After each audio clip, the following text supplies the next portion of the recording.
So when do we start? I already started recording, so Oh, really? yeah. Do you manually So, edit these things?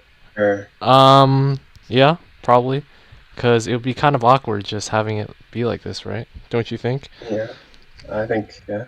Yeah. Oh, so I'm being broadcasted right now, huh? Well, it's not To streaming live to Twitch. Would you the like greater that? internet. No, No? I would not. Why not? Uh, Dude, this is so shit. It's so bad. Hello, audience. This is me and my friend. We are doing a podcast, What's and your in this name? podcast, we talk about things. Yeah. What's your name? Nale, and yours? I don't know what my name is then.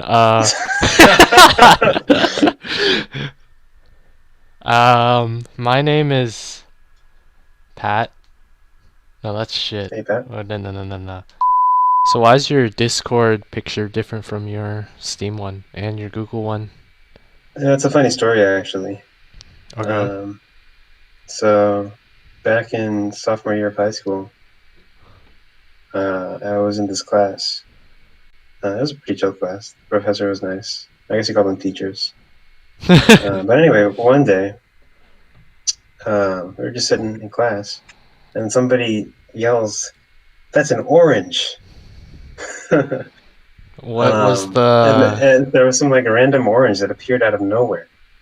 Um, it just like rolled up to them. I don't know. Somebody probably took it out of their lunchbox and dropped it or something. Who Was knows? this during lunch? No, this was during class. Okay. Second period, European history. I remember Mr. Sullivan's class.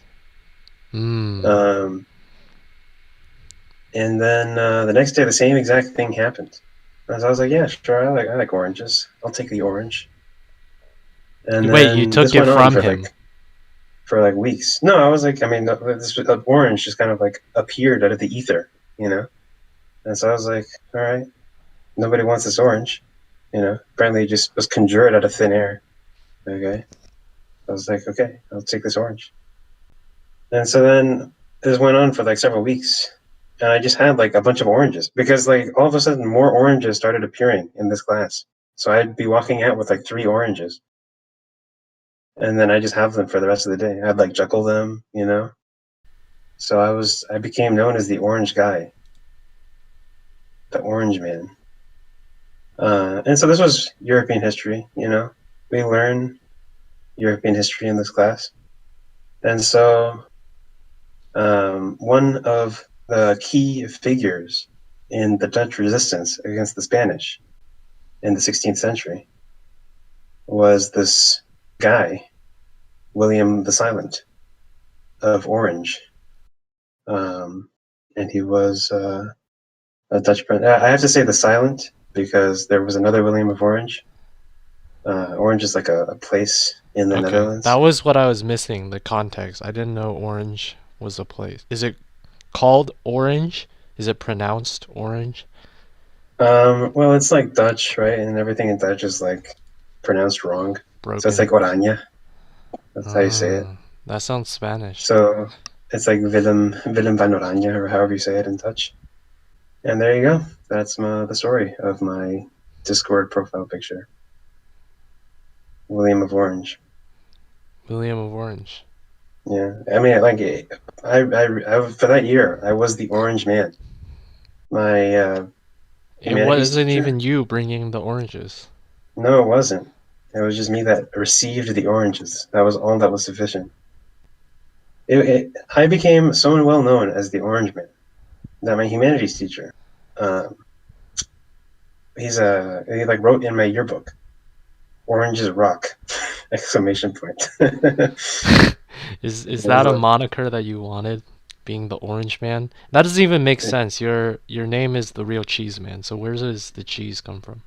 the cheese. I'm not entirely sure. So That the was whole that's story that even you just told, it doesn't even have anything to do with the... Oh wait, I was asking about your profile picture. yeah. I got myself confused. So what's the point of Cheese Man then?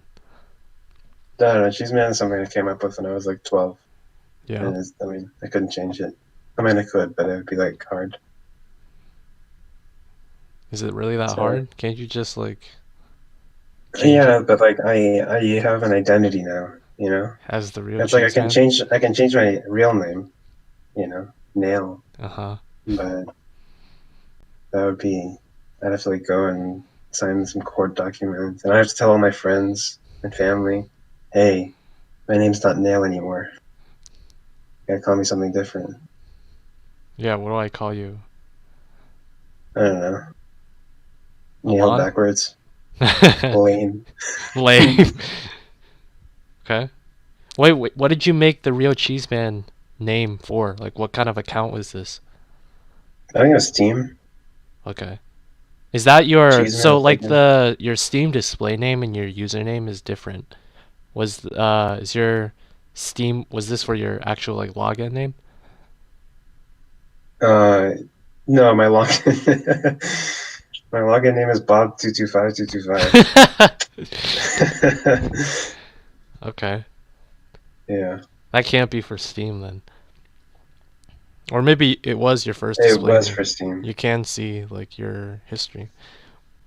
Is I could believe it. Bob225, is that just the random combination of words, numbers that you happen to Yeah, impart? yeah. I like the number 225. It's like a nice number. Hmm. 36225. Those numbers have no significance. I don't know why I just said that, but It's it's alright. your PIN number. No. I thought that was the prob theory class, but that's 36218, not 225, Yeah, so it's not even right. 225 is statistics class though, isn't it? Or is I it wouldn't know. 21 225? I wouldn't know. 15225. That's like the one that one of our friends is in. Yeah. Uh, I do our believe. friend Nare. Our No, friend uh, Nare is Sajet.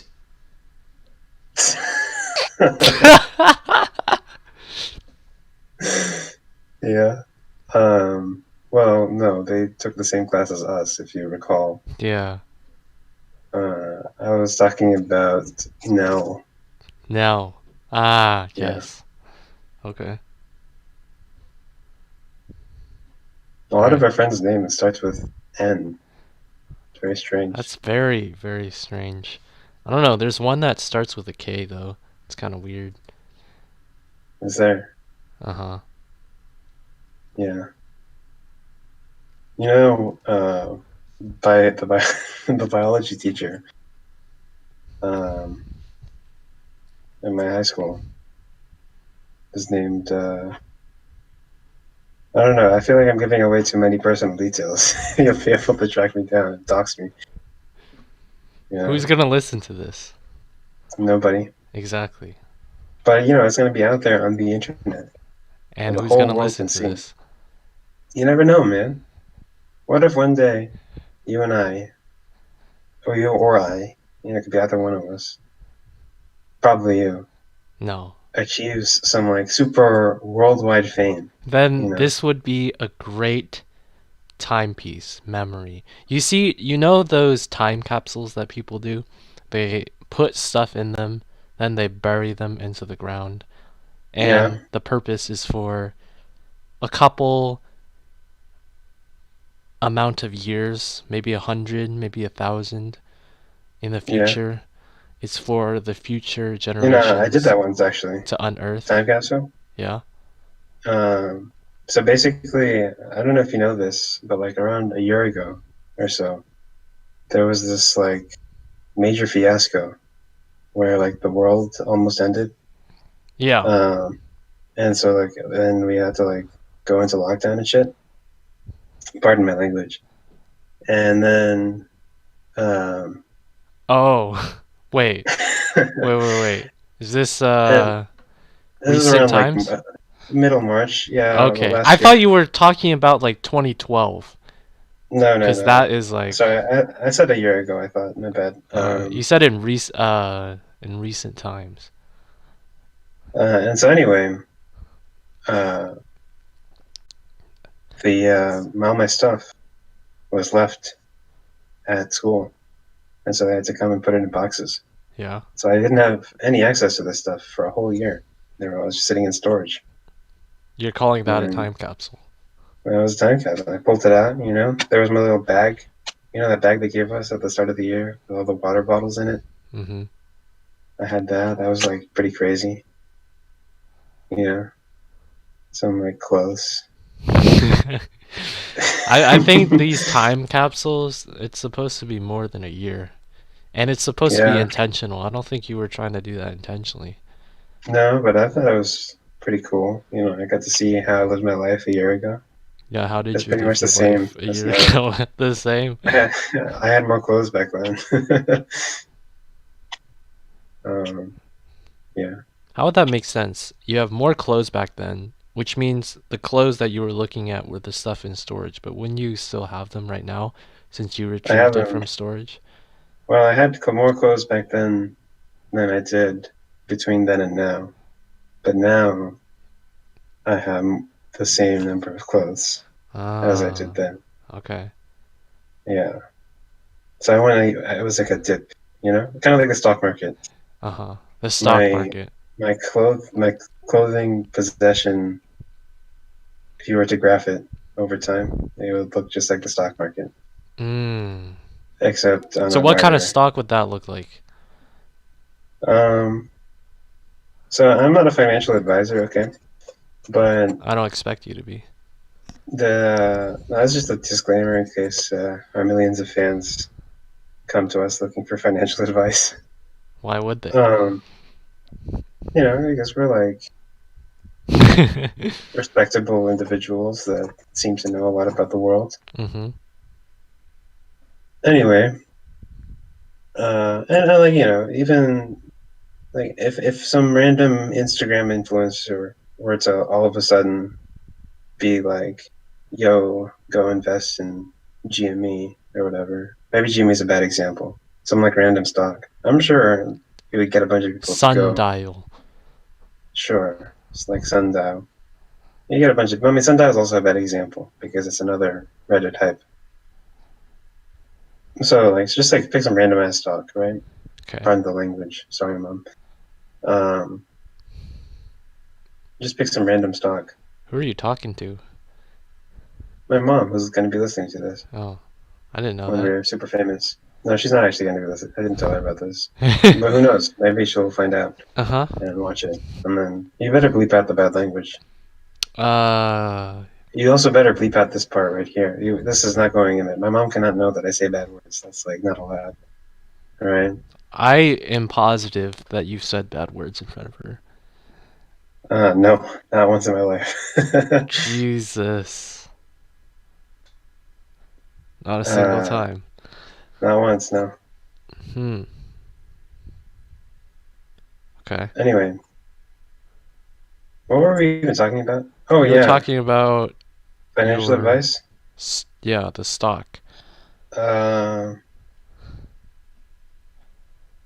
yeah, it kind of looks like the airline ETF, jets. The one that just nosedives at around March of Yeah, last like year. nosedive, like a real plane that like nosedives. Like a Boeing 737. Yeah, did you hear that there was like some plane that like blew up? Not It blew up, didn't but like blow the up. engine. It was, yeah, it was The, over the engine blew Denver up. and the parts just like fractured Yeah, all nobody over. died though, so that's good. Bro, I have another story. Yeah. So I don't know if you remember that one Southwest Airlines flight. It was like maybe 2 years ago, 3 years ago. Um, there was like a hole like ripped in the fuselage of the plane, and somebody got like sucked out. Oh my god. I don't know if you What? remember that. No, I don't. Okay, well, it happens. Okay. And so, naturally, Southwest Airlines was like a bit more strict about emergency procedure Wow. uh, a little bit after that, naturally. Uh, And so I was on a Southwest. The reason I say this is because I was on a Southwest Airlines flight very soon, very recently after that happened. Okay, Uh-huh. because we were going to some like competition or whatever in Washington D.C. Mm-hmm. Um, and so Southwest Airlines, I don't know if you're familiar, allows you to like just like walk in and pick any seat that's open Yeah. when you go in to sit down. I actually like that, but Yeah, I like that too. So I was early, right? Because I checked in early. And so I walked in and I was able to sit in the exit seat. It's like, woohoo. And so me and a couple friends also, we checked in at the same time. So we were all in the exit seat, which was like fantastic. Huzzah, right? And so I don't know if you know this also, but whenever you're sitting in the exit row, the flight attendant, one of them has to like read you like a bunch of stuff that you have to do, like your responsibilities for sitting in the exit row in the event of an emergency. And at the very end of that, he has to get your affirmation that you heard everything that he said and that you like consent to doing all the protocols for if there's an emergency or not. And so he just like went down person by person um, in the emergency exit row. So I was like, yeah, I was the first person, so I said yeah. And the next guy, yeah. And then my friend, he was just sitting there staring at he was just staring at the home screen of his iPad. I don't know what he was looking at. He wasn't watching a video or reading anything. He was just sitting there not paying attention, staring at the home screen of his iPad. And then the guy got to him and he was like, do you agree or whatever? And then he just looked up and he was like, what? And so how so long the was flight this attendant, explanation by the flight attendant? The whole spiel I that don't he know, went on. it's very short. It's like maybe 30 seconds, Okay. a minute at most. And so he looks up, he's like, what? And the flight attendant is like, sorry, dude, you gotta go sit in the back of the plane. Oh I had to go no. find an open. Yeah, so we had to get up and No. leave. And that seat was open. Oh. And we thought it was the Wait, so no one funniest no stuff. one else even filled it afterwards. Like No, in it fact, I was mean, just the a plane was full. This was like, I mean, everybody's oh. already sat down, right? Wait, And so then he if has the to plane come. is full, then how is there a Well, seat in the no, it's back? not full. It's like everybody's already sat down Oh, because I he's see. not gonna come and explain us our like what our duties when people are still coming in, That's right? true. Yeah. So there was nobody to fill the seat with. Oh man, it was so funny. I mean, I don't think it was funny for your friend. No, it wasn't. But like, it was pretty funny. Do you have do you have any friends in the back of the plane? No, we were all sitting in the exit row Oh well. He would have had around fun there. during the flight. Just stare at his Yeah, iPad. Can't really do anything else. dude, that was so funny. Oh man, did you watch Avatar: The Last Airbender? No, I never Ever? watched Avatar: The Damn, Last Bender. you missed out. Except You're I've missing. watched like the first episode, and then I never watched anymore. Not because it's bad, it's just because I don't think I was interested enough to keep watching to just Yeah, I mean continue. the first episode season kind of weak. Um, they're not weak. It's pretty good. I enjoyed it, but it's like that's not when stuff started moving. Second and third season, things started happening more. Um, So you you had to say the like first stick with season it. is more of a setup season. Yeah, yeah. Um, I highly recommend. Also, part of the reason I liked it so much is because on this like recent Reddit, I mean not Reddit, but Netflix hype round that we had last year. The reason I liked it so much then is because of the nostalgia, kind of. Because when I was little, I watched it a little bit too, Do you but I still see it never the watched it to same the if end. you like? Oh, you never even watched it to the end. I Really? didn't because Wow. it was like on Nickelodeon, right? And I didn't. I was too young to know how like chronology worked and how like TV scheduling worked. So I just thought it was like a TV show like SpongeBob, and there were like Okay. episodes and you'd like watch it every Right. now and again. So if you have the capabilities now, are you still never gonna finish watching it? No, I watched it. Oh, no, sorry. I never watched it to the end back then. But when it came out Oh, on I Netflix, I see. watched it and I was like, Okay. wow, this is actually a good show. Okay. And so I watched it then. I really liked it. So I think I heard that there was some news with Yes, that's the that. reason I brought it up. Right. So, in our time of greatest need, the Avatar has returned. It's so good. So good news. Is it a news? So Nickelodeon what does this mean? Nickelodeon has finally come through and saw they have seen the value that Avatar: The Last Airbender possesses at last, after years, after almost a decade of silence. Um, and so basically, they're giving the original creators their own studio. They're giving them basically a blank check to do whatever they want. That's And kind they've of cool. already announced a feature-length film, animated film in the Avatar universe, which is Okay. fantastic. So that means just the same characters as in the show. Well, I don't know. Like, it could be because there's two shows, right? I did not know that. Oh, really? Okay. So there's the original series, which is Aang and the Gang, right? Or the Gang with two A's, if you will. And then there's the series after, the sequel, which is called The Legend of Korra. And it takes place like 75 years after the original. And it's a new Avatar. It's the Avatar after Aang. Did you watch So both? I watched both of them, And yeah. which one's better? Avatar: The Last Airbender, by far. Um, if That's the you original. The opinion of the community is that you should judge them as separate shows that are not the same, you know, and that Legend of Korra should be, I don't know, ranked higher than it is. It deserves more. But I mean, dude, it's just objectively worse. I'm telling you. Okay. So they're gonna make this new feature film and they're gonna have all the resources available to them. Yeah, and the Do original creators. do you have faith though in these original creators? Because Yes. so So okay, Legend of Korra. It wasn't terrible. yeah, were the original creators part of that one? Yeah. Okay, well No, but I mean, they did a decent job, so I how think. would you expect this one to be way better? Because isn't the Legend of Korra basically an experiment in this, like an extension of the original universe, except in a TV show format? And then now they're gonna do the same thing, but in a movie format. Yeah, that's true. Okay, but you see, Kurtap. uh, you see, I will watch any Avatar content because the first show was so good. Okay, there's nothing you can do.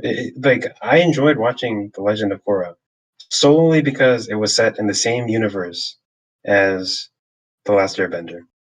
Okay, the world building was so good. Okay, the setup was so good. The original story was like phenomenal to the point that I will, to the end of my days, continue to watch new Avatar content so long as they continue putting it out. Okay, Wow, that's that's pretty how deep. good the original series was. All right, Would you and rate so it as one of your favorite series of all time? okay, so I'm not a big TV show watcher. All right, so it's pretty easy for me to rank this highly on the list of TV shows that I've watched. But yes, as far as art forms, entertainment media that I have consumed, it is one of my favorite. All right. So when's the release date of this? Or is it Yeah, just an announcement that they're gonna start work on this? they just announced it. Okay. Is it gonna be exclusive to Netflix? No, um, it's not even Netflix. It's like Paramount Plus or something. Oh yeah, I saw Because that. Paramount Plus, I forgot what kind of it was during the Super Bowl. They were starting to yeah, do yeah, their ads and they I were was like just going to the top seeing of some mountain. a ton. That was one of the worst ads. I didn't Yeah, understand. It was really cringy as well. Wasn't quite understanding why we need another streaming service. There's What so many what does nowadays. Paramount Plus bring? Like, what is their flagship The new Avatar entertainment? series that Really? is But soon to be coming. No, I that's don't. like a long time. No, probably like SpongeBob or something. Is that Paramount? All the Nickelodeon stuff is on there. Uh oh, it says Paramount Plus everything from CBS All Access and Nickelodeon, Comedy Central, MTV, BET. It's a lot. It's nothing I've ever Yeah, watched though, so. I might get a subscription just for the Avatar content. Honestly, this will kind of come out in a few years, right? By then, I'll have real income that I can use to spend on things that I want. Mhm. Disposable income. This will Yeah. be kind of like Disney Plus. It seems like Disney Plus, most people only have that service to watch one or two shows, which is Mandalorian when it was out. And then now, I think the new WandaVision WandaVision, yeah. thing is also on there. And that seems to be the only reasons people actually use that service. Mm-hmm. Because it seems like at some point you get jaded and of just watching old content that you've probably seen before on Disney. Like, say you wanted to watch Aladdin or something from that you remembered really fondly from your childhood, and you're gonna watch it. But then you're eventually gonna run out of those things. And if it's old content, I don't think people are as eager to keep watching new old content that they haven't seen before as opposed to new content like stuff coming out now that is popular within the popular culture. They'd probably be Right. more inclined to watch Well, something like yeah. that. I mean, Disney's special though because they own like everything, and they are constantly producing new movies that are like very popular. So like they're fine. They're not gonna like they will have plenty of demand for their subscription service. I think. Because like Disney is like a humongous company that does all sorts of things. I mean, they own Marvel, they own Star Wars, you know. So like every time there's a new Marvel movie, a new Star Wars movie, like They own ABC, like yeah, the they news own so company. much stuff, dude. Yeah. They're the humongous beast giant of the entertainment industry. Yeah, they also own a park, Disneyland, Disney World. Yeah, yeah. You ever been to any of them? I've been to both.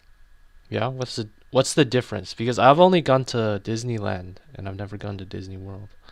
I don't really remember Disneyland because I went there when I was small. But Disney World, I mean, it's cool. Small nail. Yes, a small nail. So Disney Oh yeah, World. it was cool. Yeah, it was like a fun experience, I guess. You go there, it's like there's a big castle, you know. It's like designed so that you can see the castle in Everywhere that in the like park. way. Yeah, something like that. Um, it's cool. I mean, and then at night there's the fireworks. Is it every day? Uh, maybe. Wow, I that think it's every day. seems I'm not seems sure. like a bit of a waste. I mean, the park is really Yeah. well. No, I don't know. It's like it's good fun. You Mhm. go there, get Do the you have Disney any experience. memorable rides from Disney World that you Um, remember? No. that I remember from Disney World, like there's like Splash Mountain. Oh, that's at That's like a Disneyland too, I think. yeah. Is there a Space Mountain? There's a Space Mountain. Oh Yeah, my god, it's the exact same thing. yeah. Got to be accessible to both sides of the U.S. That's true. I remember Disneyland. My favorite part of Disneyland was like Space Mountain, I think, like in the Yeah, actual thing. But the Disneyland is adjacent to California Adventures, which is California Adventure. I think it's like the same. It's probably Disney also, but it's like the thing right next to it. Uh huh. Um, It is Disney California Adventure Park. It's just right next to Disneyland, and it's maybe more, I guess you could say, adult themed, but not really. It's just it has a California Screaming, which is like the first roller coaster that I went on that had a loop de loop where you actually went Oh, upside down. So yeah, that I'm not a was huge fan of roller coasters. you're not. Not, Why no. not? I don't know. It's just kind of like you go around fast and it's like some drops. It's like woohoo. Yeah, that is the point. I You're don't know. supposed I don't see the to appeal. feel some adrenaline, some. Yeah, get the adrenaline rush. I guess that's what people like it. Do you not get an It's adrenaline rush? no, I do. I mean, it's just whatever. And then afterwards, you're like, okay, that happened. How's it going? I'm about my day now. I feel like you could use that to describe a lot of things, right? Like, Yeah, that's true. Yeah, that's I explained poorly. I don't know. So you don't know why you don't like things, right? You just I don't know. well, yeah, for some things. There are other things you can definitely put a reason behind. Yeah, Yeah. true. I was just thinking. Like the one on Center website. I have some good reasons. Mr. Dude, I Web applied Dev. to a NASA internship, right? Mm-hmm. Well, I didn't actually finish applying because I got bored of the application process. But Is that a fault of their application process website? Like it just wasn't no, no, engaging? no. It's just like I mean, I got to the last step where you have to like choose the projects you want to work on. Wait, they already And, allow you to do that before you've even no, so been you apply to the accepted? project is the thing, Oh, right? okay, that makes sense. Yeah, yeah. No, I wasn't like fast forwarded to the end. Um, no, and then it's like I had to like read what all the projects were about, and I guess that's like It's work. not bad. I Yeah. think that's No, but supposed to make sure that the applicants are motivated. qualify. Yeah, or like they want to do, sure. It's like selection, right? You can find a stable matching more easily that way. Oh, Kill. nice. Yeah. Okay. Anyway, You were talking about boring. Something about one on center?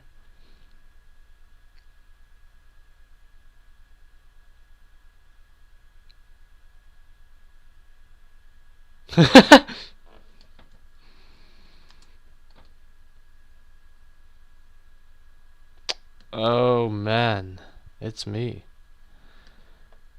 Alright, what's happening here? What hello. is happening here? Hello, am I back? No, no, no. It was me. Are you sure? Because I typed hello and then it took like 10 seconds to send as well. So I thought it Oh might have shit. been Well, me. Discord said that I was like 5,000 ping. Okay, it might have been you then. And it just took forever to send it to you. Interesting. Well, it might Anyways, be like it's taking for a while for me to. I don't know. Who knows? so you were saying you were going off of. You were just describing something as being boring. I think one on center or NASA. No. So NASA. Well, what was I talking about? You're talking you had just finished describing NASA where you had to pick the project for your Okay. application. Yeah. So it's like you have to read a bunch of stuff and it's like hard, right? Um, and so anyway, in this application process, you have to like put your GPA naturally, you know. And so like usually there's a text box where you can just put in the number, right? Right. NASA had like you know the scroll thing, the scroll wheel, the side. It's like a horizontal line where you Yeah. like drag and drop the Scroll dot. bar. Oh, Scroll bar, yeah, okay. drag and oh, Well, no, okay. it's like a scroll bar. It's like a kind of You were trying to describe a scroll. You drag and drop the dot. well, Okay. it's not really it's like a horizontal scroll bar, except it's like a dot on a line, and you like move it Yeah, left to that's right. still a scroll bar. Is that how you describe a scroll bar? Okay, Yeah. sorry, my bad. My vocabulary is not quite good. Um, And so, but the thing is, right? It's like you like pick up the dot, right? You click and hold the dot, and then you like move it, and it doesn't update the number in real time, right? The only time it updates the number is when you let go of the dot, and so you have to like guess Oh, where on this what? line your GPA lies, and then let go, Wait. and then you see. So when you move the dot around, it doesn't even It describe doesn't where you're tell you. at. Yeah, exactly. And so you have to like guess where on this line your Could GPA you is, let not go, and then also see what I the I found that a you could lot use of your you can use your arrow keys or something. I found But that with a lot of those things, you could just type and it would pick up your key presses no, I tried that. I and tried it didn't that. work. It didn't work. No, Wow. no, because the thing is, the thing that it put the number in, right? Like the thing that told you what the GPA that you just selected was, it looked like a text box. It looked like you just like click on it and then type in your GPA. But when I clicked on it, I typed in my GPA and it didn't update. But there were little arrows on the side that you could like do more fine-grained stuff. But it's still like poor design, you know. It should be allowed to put in your thing. It's like, dang, what intern wrote this web script? How are you even so how do you even know? You're just assuming that an intern wrote it. What if What if there's some actual engineer? Well, yeah. he better have been fired. Yeah, that's quite poor. I It's probably some government employee who's hating his Yeah, job, not getting paid the but I big mean, bucks. it's like NASA, though. You know, NASA has a reputation for excellence. Do they? Yeah, I mean, they got to the moon in like Yeah, that eight was like years. 60 years ago. Yeah, Yeah, I guess. it's kind of sad. Anyway, so you're saying one on center. It compares. Do you think it's worse or some of the design choices that they made worse or better than the this particular NASA one? NASA. Were there any other Okay, well, NASA like design nah. I choices that were mean, bad? there were some like weird things, right? It's like one of them, every word you typed would like the first letter would get capitalized for some like weird reason. What kind of Okay, text box was this for? I don't remember. Like sometimes it made sense. Like you would want every word to be capitalized. I don't remember like in what context it was, but other times it didn't make sense. And then and then like I remember you would like add to a list of skills or something. Um, and so you'd like type in the word, right? Hit enter or something, and then it would like show up in the list. And then so like you would like type the word, every word would be capitalized, and then you'd add it to the list, and then the capitalization would be different.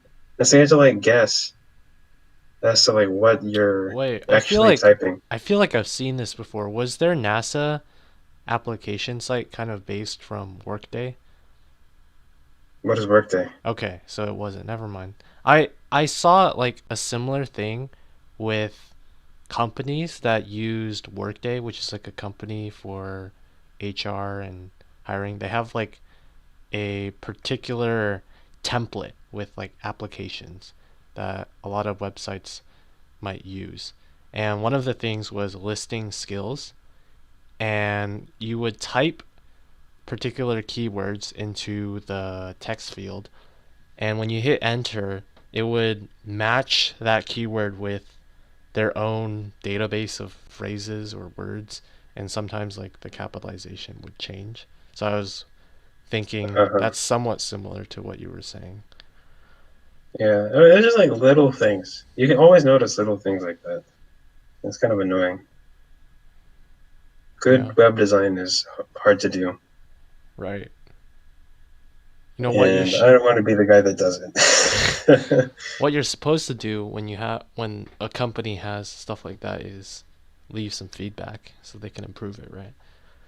Yeah, that's more work for me though. It's being the good Samaritan of the internet. Hmm. More work for you.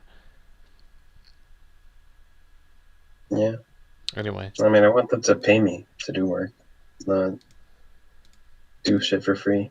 Pardon the language. Well, sometimes you have to. Do stuff for free. Uh huh. Otherwise, you won't even get the opportunity to do stuff for money. Is that a paradox? I don't think that's a paradox. That doesn't sound like a paradox. Um, no, it's not a paradox. You can definitely do something for free, and then later, So, recently I was browsing Reddit, which is not a great thing to do, as nothing productive usually comes from it. But yeah, sometimes you see interesting threads that pique your interest. One of them that I saw was on r/no stupid questions, so you already know it's going to be good. And the thread title was, "Why was I taught cursive in school in the late 90s when I've never actually used it in my life outside of elementary school and writing my own signature? In fact, I don't know anyone who writes in cursive."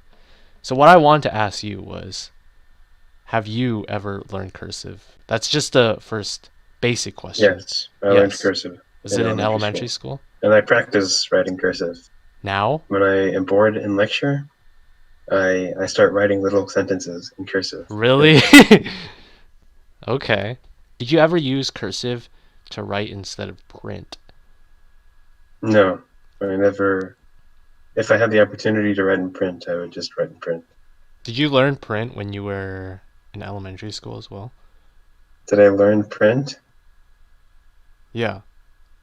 Um, isn't print just like regular writing? Right. But I never I so what happened was in kindergarten and elementary school, I went to a private elementary school Mm-hmm. and they taught us basically exclusively in cursive. Or What the heck? it wasn't really in kindergarten it was exclusively in cursive. And then in like elementary school, 1 to 5, you probably could have written in print, but I just never learned from a school setting how to write print. So I just continued to write in cursive. And then when Interesting. I transitioned to middle school, I still continued to write in cursive all the way up to 8th grade. Oh So wow. if you see any of my middle school handwriting assignment types, it's all in cursive. And I Do you didn't still use learn cursive? to do print until like high school, though Interesting. it was pretty easy to pick up because everyone does it and it's pretty intuitive. So one thing So that do you I still use? is it something I still use? Mm-hmm. No, because I feel like print is, I don't know if it's superior. I don't know how you would say it's superior, but it's just I'm more used to print now than cursive. Mm-hmm. Thing is, I saw in the thread because the thread was asking why is it even useful, right?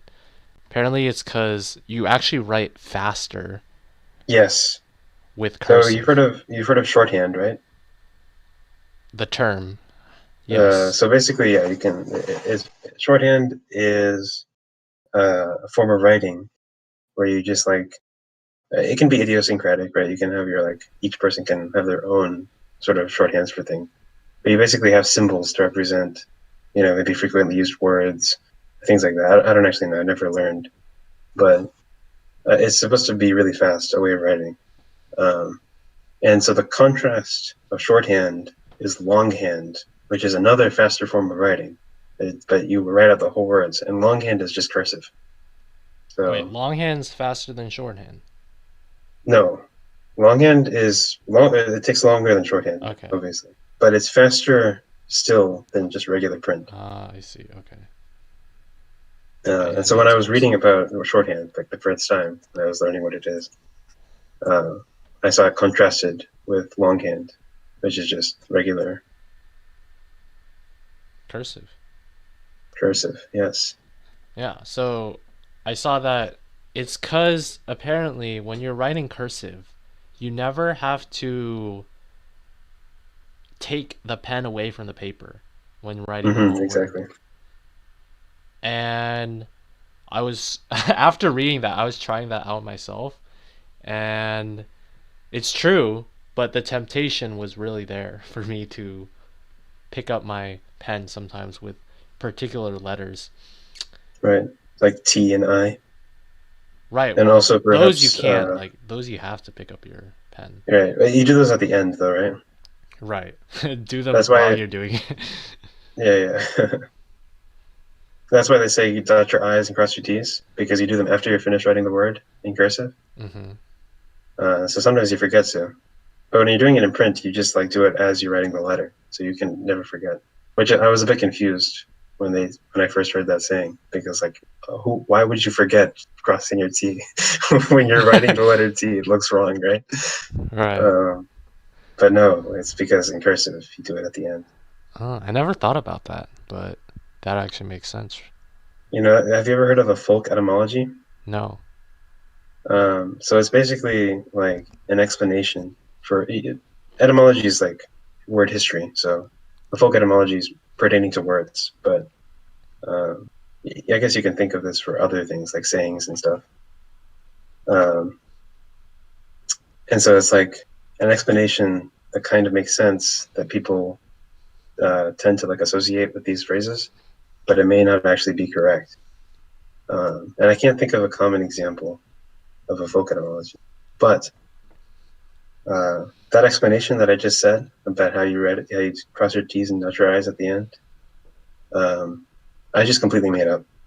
That was never actually explained to me, so it might not actually be true at all. Wait, the saying or No, the reason why that saying is so because because we're all accustomed to print, and so that to me that saying doesn't make any sense now because you just dot your I and cross the T as you're writing the I or the T, yeah. but to Well, them back then when the phrase was first said, when they were already in cursive, it would have made more sense, at least in my mind. And well, so I think that it is my still folk makes etymology. sense when you have experience writing in cursive, because then the phrase is more applicable. Yeah, but nobody writes in cursive nowadays. Well, elementary school kids do. Apparently, Yeah, they still do that yeah. There stuff. was actually a girl in my high school who was really into like calligraphy and Hmm. cursive and stuff, and she would always write her essays in like very very pretty cursive text. Did you have to peer review them? No, I never did.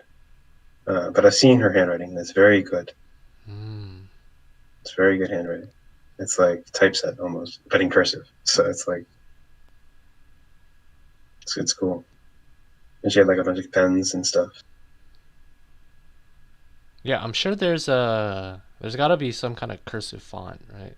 In word Yeah, processing. yeah, yeah. There's I don't remember what they're called, but they exist. You can just relive your love of cursive through that, I guess.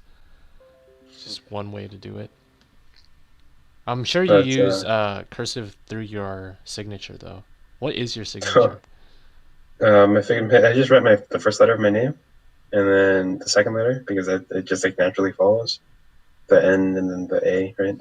Hmm. Uh, and then the rest is just like a line, Oh, okay. and then the same thing for the last name. How did you You know, learn? the S. Uh-huh. Did your signature develop over time? Was it like different when you first Yeah, yeah. made your When I signature? first learned it, I just wrote my name in the cursive that I was taught. Okay, that was what I did too. Yeah, but I was just very Well, lazy. in a way, I do that too. It's just that I do that, except I do basically the first letter or two or three of my first name, and then I just start doing like fast lines, and then for my last name, I do the first letter really fancily, and then I just do like a fast line as well, just to make it speedy, because that's the point of signatures, right? You just Supposed to be fast, scrawl. yeah. Dude, I have to like know because I learned the way I learned cursive. I never use cursive basically, right? And you have to practice in order to be good at anything. And so I have to like think in order to write cursive letters. Yo, that happened Uh, when I saw this thread again, and I was just testing out the notion where you're writing cursive, you never have to lift your pen. I forgot what the cursive for R was and for S, when I was like Uh-huh. just writing out random words for. I had to actually like think. I was like, what actually is this before it like popped in my mind because Yeah, it's yeah. so different from the S especially. It's so different from how you normally write a print S. Right. I'm trying to think Well, what it's actually other. not that different. So, I mean, it looks a lot different. But if you think about it, right? You just have to connect it to the previous word. So that first line that you draw is just like the connection to the previous word, and then you do like an S with like a fat bottom, and then you like round it off, and then you have to connect it to the next word, right? And so in order to connect it to the next word, you have to draw another line. And so really, it's like an S with a fat bottom, and then two lines to connect it. I don't see what you mean. I I don't think no. That doesn't seem right. It is, it is. So it's like, look. If you look at a cursive S, okay, I want everyone listening right now to look at a cursive S, All right. okay. Um, You see, the like, top, if you have. So let me just show you something, okay? When you have a cursive S, this is how I write a cursive S, right? And to all the people listening. a capital at cursive S, all right? Oh, Because the you're the saying a little S, capital. Okay. the little S is like a smaller version of the capital S, okay? It's like a corruption of the capital S. Okay, exactly.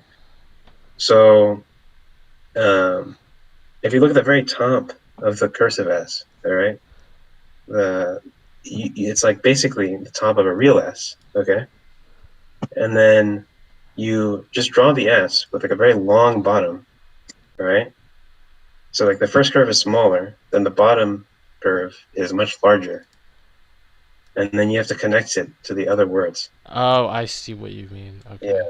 and so that's what that is. And then the lowercase s is just like a smaller version of that, where the top is made even smaller to where the point where it's like non-existent. It didn't really make sense though, because this is like this part right here is tiny. So the part where you Well, it snake. depends on how you make it, right? Depends on how you make it. If you make it look like, say, this image that I've just sent you, right? There's different forms of the letter S that you can have. Yeah, that looks like the treble clef thing, rotated 45 degrees a little Yeah. bit.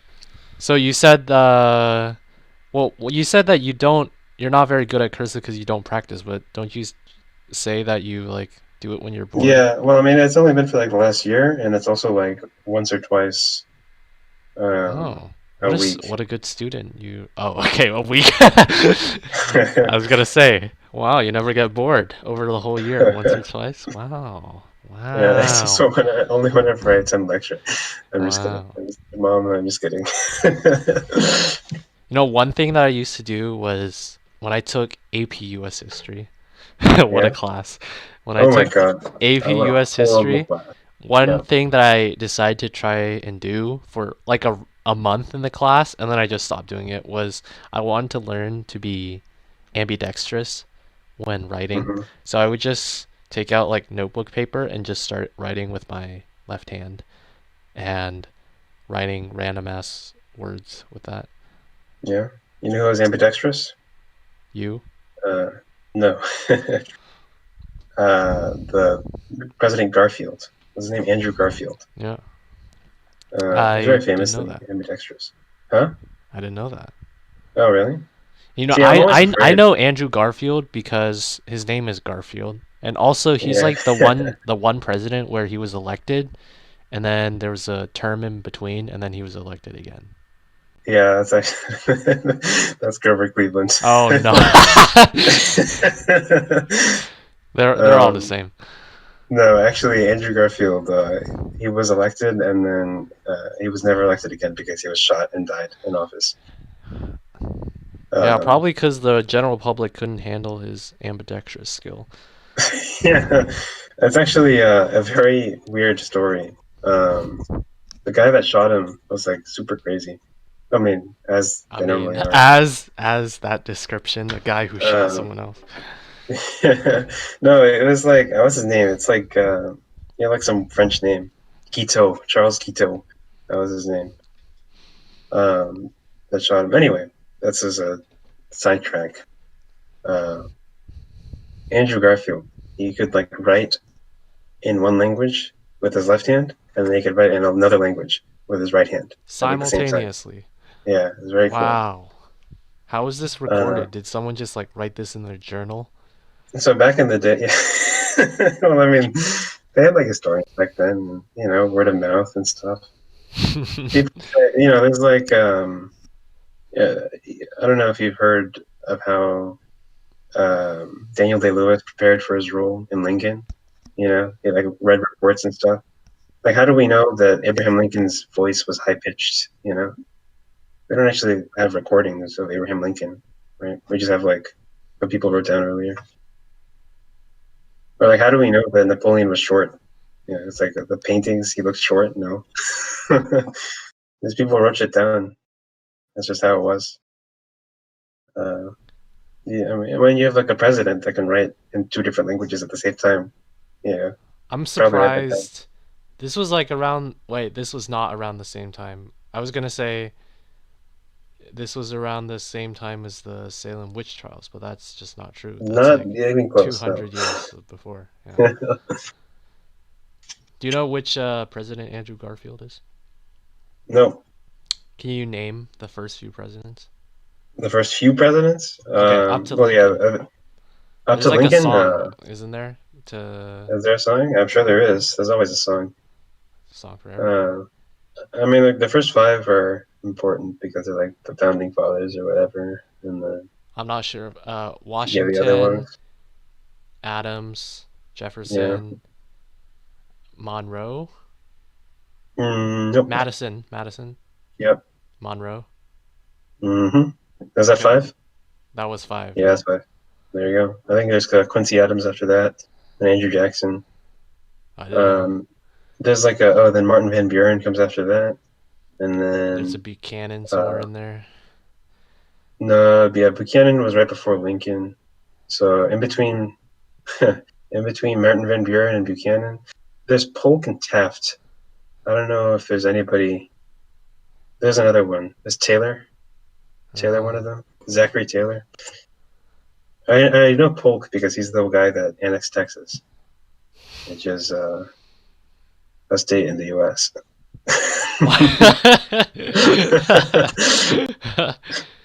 yeah. Texas is certainly a state in the U.S. It's also a very relevant state today with Yes.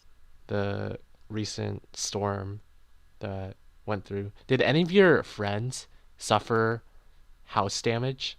Because I saw videos of straight water pipes bursting and it just looked terrible. My friend's pipe. Well, sorry, sorry. That's gonna get cut. So anyway, Suggs. Uh, what a name. So you know Sug. Sug. Ah, yes, yes, yes, yes. Okay. So Sug's grandparents, their house or wherever they live, it might be an apartment. The pipes burst. It was really bad. And so there's like a massive hole in the ceiling. You know. Oh, wow. Yeah, Yeah, I pretty can't bad. imagine that. I don't want to So imagine that. That's pretty bad. they went out a few hours and like got a hotel somewhere. That's where they're staying. I don't know if they're still there, but it's pretty bad.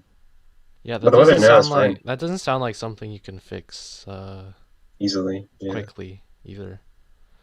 because the water damage too, right? It floods your apartment, house, whatever dwelling you live in, and like screws up all your belongings that are on the floor, and screws up the floor too.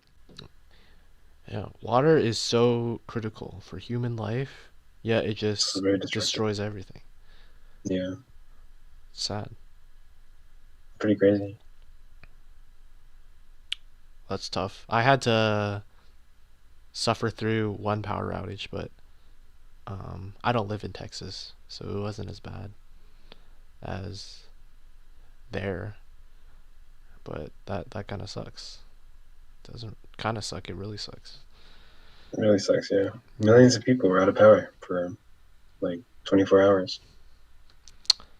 I think more than 24 hours. It got And some people were more than 24 hours. Yeah, I mean, I don't want to. Millions of people is a really big number to say, so I don't want right. to claim that there were millions without for more, but it could have been. Yeah, Could have been. That's like true. I had a friend that who didn't have power for like 36 hours or something. How'd they function?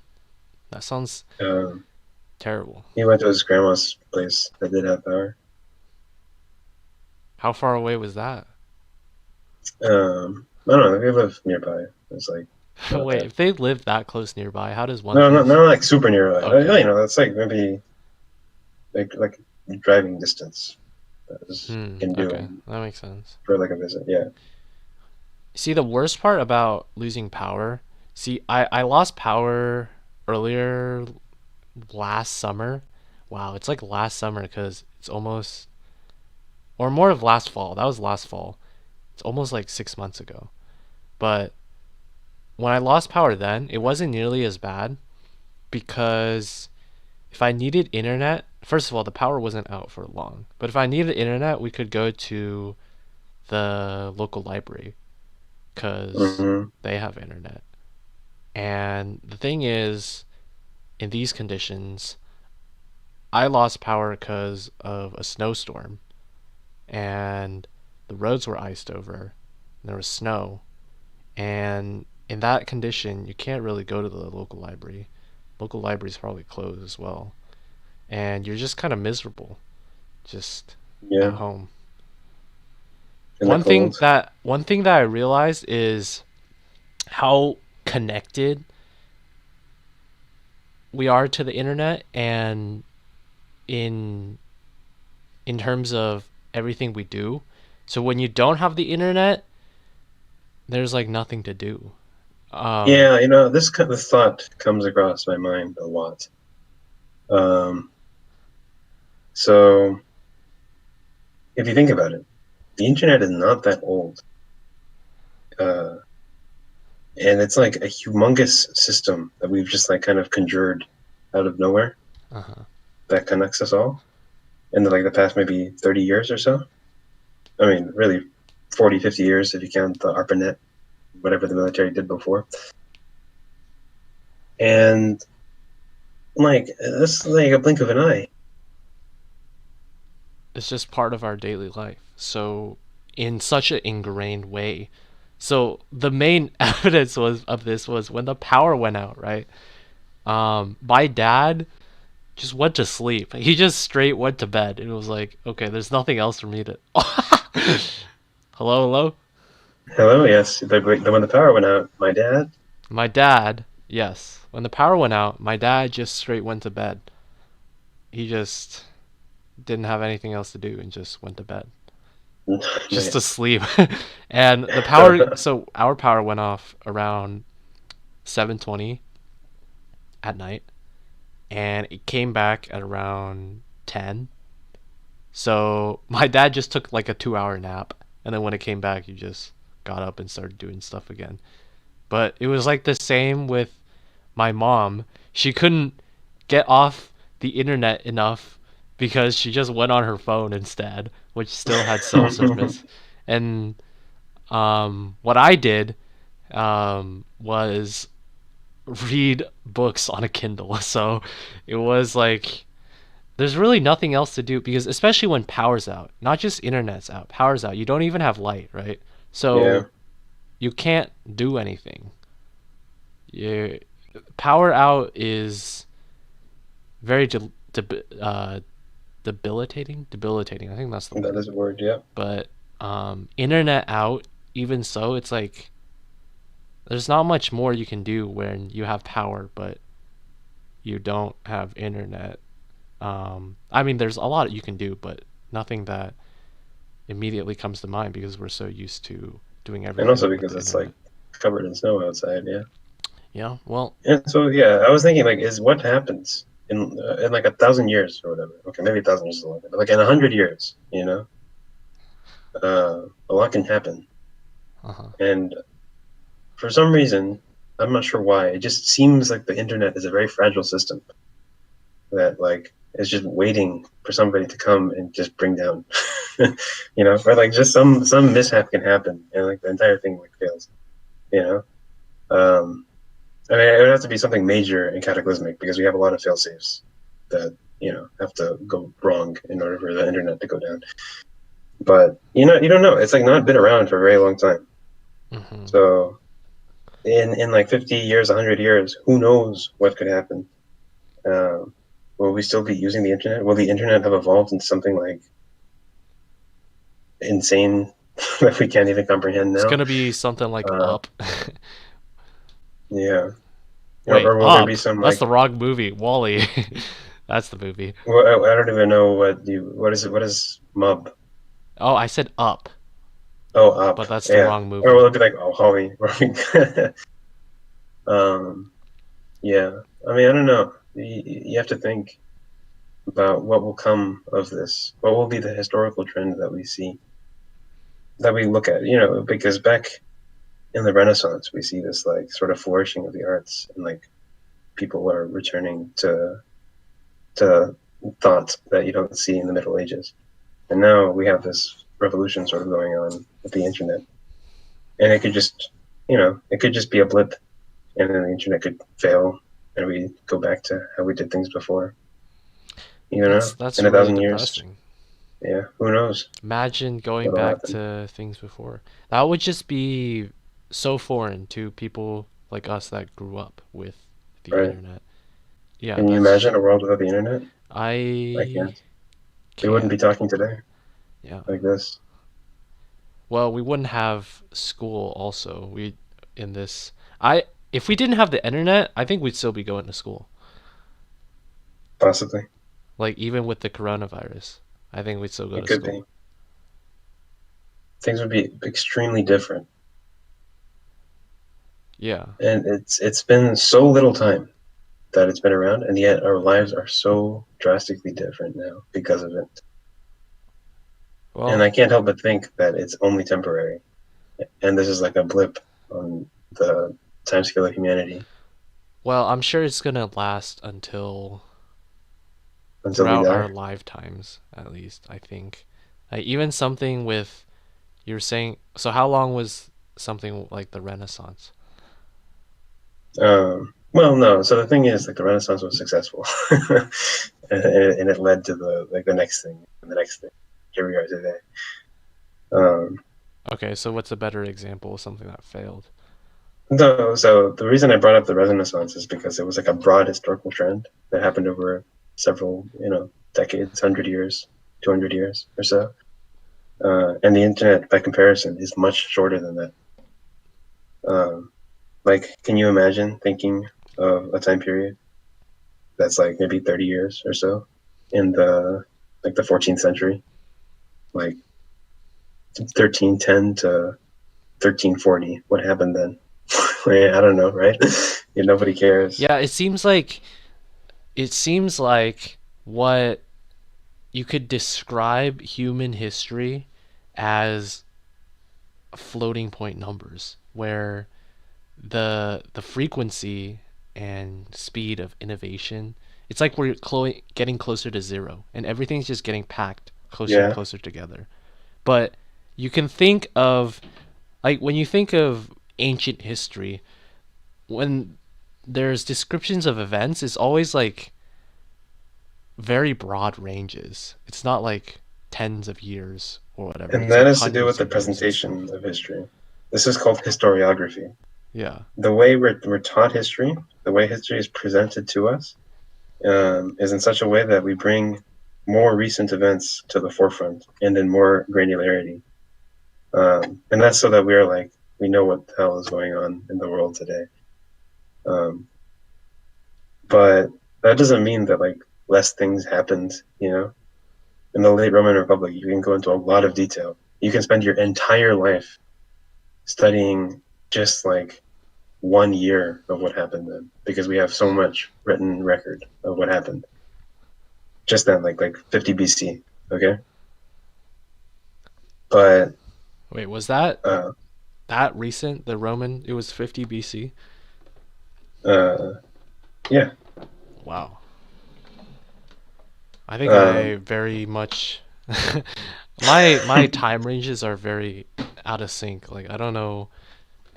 I didn't know it was 2,000 years that ago. recent, Yeah. 2,000 years ago. Yeah, I mean, I'm glad you think it's recent. There's a very common um, like fun fact that people give about how the pyramids are so old that they were as ancient to the Romans as the Romans are to us, Yeah, they like were when they like were built. 5,000, 6,000 Yeah. BC, Well, no, not BCE. that. I mean, yeah, I think it was more like 5,000 years ago. So like Oh, 3,000 okay. BC. Okay. Wow. Um, but yeah, they're extremely old. Like they didn't even have the wheel back then. It hadn't been invented yet. It was so old. So they just dragged around these blocks on like sleds. Um, what were we saying? So This is the yeah, Romans. so yeah. It's the granularity, like wise, the way history is presented. It's in much finer detail today, and also, I mean, to some extent, a lot more things are happening today because the world is much more interconnected and more populous, and like there's a lot of moving parts And that are happening. globalized. The globalists. Yeah. Right. So, one thing about history is that I don't think I know anything that happens between 0 and 1,000. I feel like Oh, you every know that Rome fell. I think you mean that you don't know anything that happened between 500 and 1500. That's typically the one that gets missed. I know that something In happened in 1492 when Christopher Yeah, okay. Columbus Those sailed are the rough. ocean Okay, blue. between 476 and 1453. Those are the typical dates given. Right. Those are not So, random dates. Those are typically nobody actually knows because 1453 is when Constantinople fell, and that's like typically when people say the Renaissance began, and that's when schools start teaching. And 476 is when Rome fell, and so that's when the Middle Ages started. And so that 1,000 year period or so, the Middle Ages, barely gets talked about in school. uh, because I think it's some like ignorant time of darkness. wait. So, Rome fell in, when did you say? 476. I don't know the date. 476, and then what was in That's the 1470? Rome fell again. Oh, like Uh, the Eastern Rome, yeah, Constantinople fell to the Ottomans. like Byzantium. Yeah. But wait, but why would that be the middle if there was still Eastern Rome? Is that just like they were ignorant and Um, didn't care about teaching? no. That's the thing. That's like it's just a continuation, right? We don't think of 10 years ago to be different or all that different than today because we were alive then, right? And we know what happened to like much greater detail than somebody 100 years from now learning about this time period would, right? Um, and just like that, like 550 AD was not that different than 450 AD. You know, there was just like some continuum of events happening. It just I so see. happens that the way it is presented, the important things that happened in that time period, are portrayed in such a way that we think that they're very starkly different times, but they aren't really. Yeah, history is about sort of broad strokes of a paintbrush that kind of paint a picture. And that's how you think. You think of the trends that happen, how things shift over time. You know, people trickle, little by little, in and out of cities. You know, uh, the so-called barbarians, right? The Germanic tribes, Visigoths, Vandals. They gain land little by little until finally the city of Rome falls, and you think, oh, the city of Rome fell. That means that just like that, snap of your fingers, the whole empire's gone. But no, over time that's been weakened, right? So it's like little by little changes, um, and then eventually it's like so different that you start calling it by a different name. Is how history is usually presented. That's Um, like I don't know what I was gonna say. You're trying to fit real valued data into discrete values. Okay. I think what I was That gonna is the say is comparison. that my most recent history experiences have been very focused in first specific time ranges, but also small time ranges. So it was like AP US history, which is already only like 250 years. Right. And also I did IB history, and that was periods in like the 19th and 20th century. Like one of the units was just Weimar Germany, or it was like Germany from sometime in 1848. That's like Vienna, Congress of Vienna. No, And that was the Congress of Vienna was 1815. oh dear, wait, I'm sure there was something in 1848. I don't know what Uh, year it you came out. call them the revolutions of 1848. That is also the year that the Communist Manifesto was written, as a matter of fact. Ah, Uh, it was not very big news. It was not uh, a big piece of literature, or so considered to be in that year, because there was bigger news then. That is the revolutions. right. But later on, people started reading the book, and it became a bit more. It was actually a pamphlet, but it became a bit more famous. Yeah. So the history that I was being exposed to was very condensed in regards to what we were just saying, with a much broader range of years. uh, yeah, so periodization is the word that you use to describe how people assign significance, just more significance to some dates than others. Um, right. So if you just look at European history alone, which is, I mean, you're a very Eurocentric view, is what a lot of people have, or at least did have in the 20th century when these curriculums were written. You'll see dates like 1453, 1517, 1648, or 1618, right? Uh, and then there's like 1789, right? And 1815, 1848. Those are like big dates in European history when you think these little shifts kind of all build up and then lead into some humongous change, right? That sort of seems to happen all at once, but really it was the result of little by little things building up. Um, right, like 1914 or 1939, these like big dates.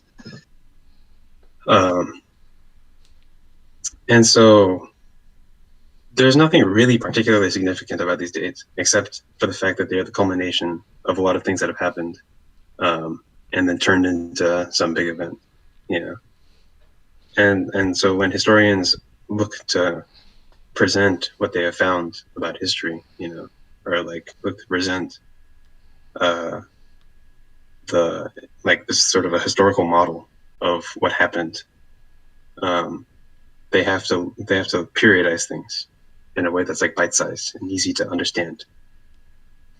And so that's a major challenge, because you have to somehow convey like the important information of what happened.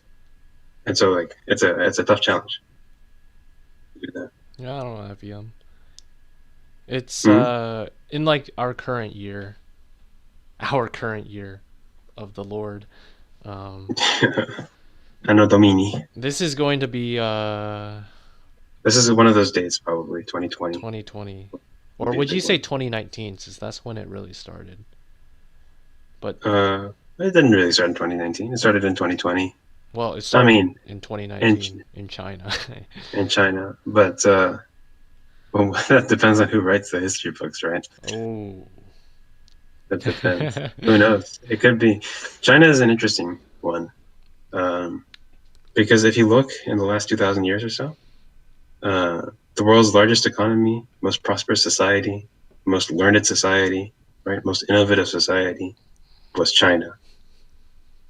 Um, for most of the last 2,000 years. For the last 200 or so years, there's been a slight blip in that story. You know, you can say the last 2,000 years have been the Chinese story, okay, and a very very small fraction of that, well, small 10% or so. There's been a little dip in that story, you know, but it's looking like it's just going to be a little blip because China is very very rapidly on the up and up, Yeah. and so we'll see what comes of them. Their second derivative is positive right now. It is concave up, as they say. Concave up, as they say. China. So, yeah. Yeah. You know, in one last thing with relation to history, this is somewhat unrelated, but it's something that I learned last week. So, I have a friend who is taking, it's like I forgot what the class is. History of music and rock and roll or something. Hmm. That one.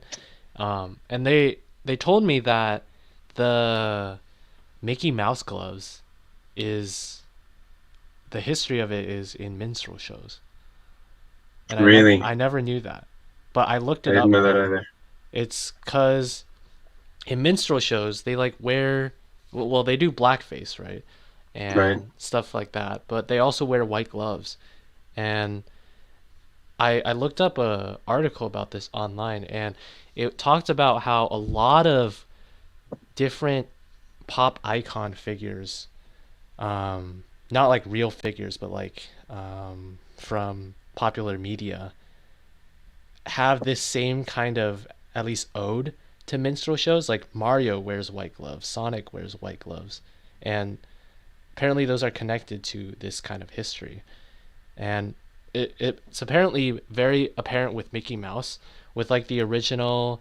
Have you ever seen that introduction to Disney? It's like Mickey Mouse on a steamboat, and The he's like, Yeah, Steamboat Willie is what it's yeah, called. that one.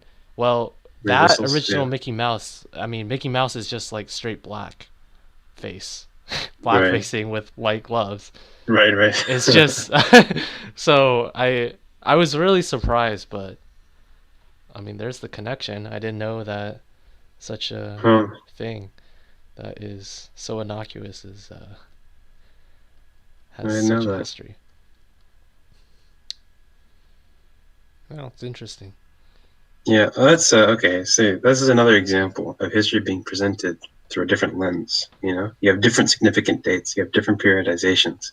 Rock and roll, right? When you're taught history in a history class, you barely touch on rock and roll and music, right? The history of music, and so you can categorize it in a completely different way and talk about completely different significant figure, significant people, right? Um, and you'd still get a valid historical narrative. And you could live your whole life not even knowing that this narrative exists, right? And that these people were real people that had an impact. You know, people like you and I, we're not going to be in the history books, right? We will be forgotten. And yet we have an impact, even so, as small as it may be, on the people around us, and that's not recorded. Um, but I mean, sorry, I take that back. It is being recorded right now as we speak. But this will not be taught in schools, right? It's not. It will not be deemed important, probably for good reason. um, um, and so we will be forgotten in a generation. Yeah, does But that scare you, being forgotten? no, it doesn't. No, that is just the natural order of things, right? We are humans, and we have to move forward. And the people that, um, you know, are minor characters in that push forward will be cast aside, so to speak. But that's okay, right? I mean, that's just how it's happened, you know. Does it not scare you that imagine when you're about to die? What if nobody shows up to your funeral? You're just straight forgotten. No one no one even remembers or cares that you're gone. Well, I'll be dead, so I won't care either. That's true. I feel like that's the best way to think about it because Okay. You'll be dead. Yeah. Doesn't really matter anymore. True. True. Dying alone. That does that scare me? Will that really matter in the grand scheme of things? Not really. Does it scare you? Um, no. I mean, it's very strange to think about, right? Like, you don't really know what nothing or like what it would feel to ascend or reincarnate or What? whatever may happen. Yeah, This is after dying whatever though. This is like dying alone though. This is before dying. the experience of dying, Oh, is what I meant. But okay. like because this is like a pivotal moment, I guess, in the history of you, right? This is one of the key dates. So what will that exact moment be like when you are dying alone? Who knows? I think everyone dies alone though. You don't. I mean, it's your. If you're thinking about it as the history of you, that history point, that point on the timeline, it's only for you. Your journey onwards, it's only you. Hmm. Unless you bring someone with you, that would just be cruel. But Unless you're like on the Titanic or something. yeah, Yeah, what kind of that's a tough experience being on the yeah, Titanic. I mean, you're dead, but yeah. Imagine they got a pretty cool view though, seeing the ship sink. yeah, yeah. Wait, but Like they're on the broken in half ship, so they and can't stuff. really see it. And then the ones that were like freezing to death on the water, Yeah. they got to see it. Would you rather freeze to death or do you like the hot or the cold better? I'm guessing it's a bit skewed. I'm guessing you're gonna say hot. Yeah, I prefer the hot. Yeah. Um, What temperature is unbearable to you?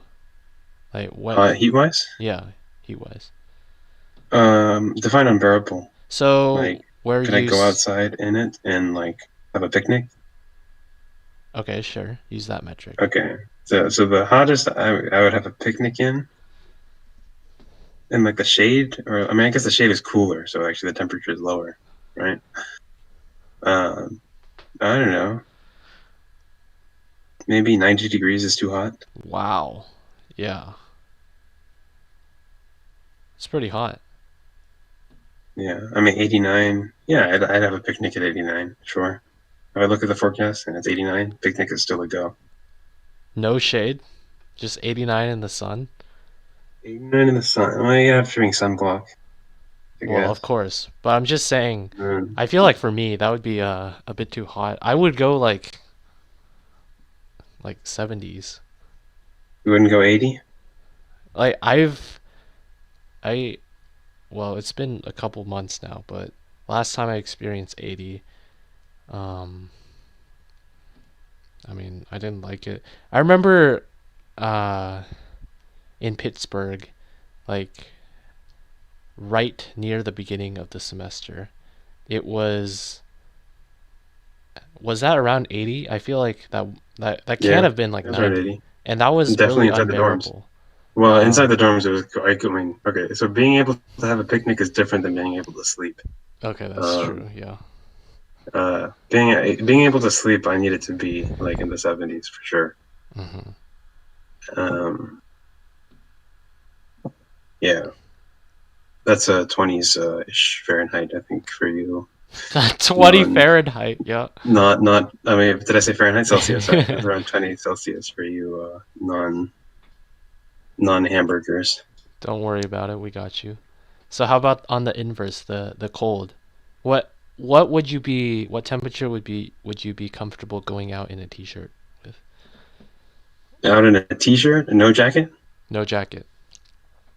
Ooh, 60 degrees is pushing it. Um, maybe. I mean, 65. I'd go out in a t-shirt, I think. Yeah. I don't think I'm much different from you there. I guess my tolerance, my tolerant temperature range is just lower. I feel like I would be around like 60, low 60s as well. Uh-huh. Cause I'm imagining 50 right now. That's not warm at all. That's kind of cold No. at Yeah. 50. Um, Especially when I'm used to 50. That's usually sprinkled in with some rain. So If it's like, if my mom is like, she cannot handle cold at all. Um, she will like wear a jacket if it's less than 75 degrees. in the house. Um, yeah, like she will wear a jacket in the house. Like we have to keep the thermostat at 78. And then even then, sometimes she'll wear a jacket. How is she handling the Texas storms? um, well, the power didn't go out, so that's good. Oh, lucky you. Yeah, yeah. Was it And your whole area the power didn't go out? yeah, I mean, like the neighborhood, no, the power didn't go out there. Wow. Um, I don't know, like west. Oh, let's not let's not say too much. Um, but my area is like uh, sort of the more affluent side of town, so maybe the power companies were like, I gotta prioritize those guys. That's how classism works. But yeah, Amazing. Okay. I think that's enough for today. yeah. Do you have any closing thoughts? In closing, but yeah, I Yeah. was trying to think. Well, uh, it was great seeing you guys. I mean, thank you for coming around our little neck of the woods. You know, our humble podcast. Neck of the woods. Um, I hope to. You're not gonna come. You're not gonna listen to the next one. That's for sure. So, I hope Hey, to see you next time. it's gonna be a fun experience. Smash that like button. Uh, subscribe. What is this? Is this going on like YouTube or what? I don't know yet. We'll see. But Spotify? How do you get things on Spotify? Do you have to like, who knows? I'll look into that, see how we can do it. Well, that's that. Thanks everybody. Till next time. See ya.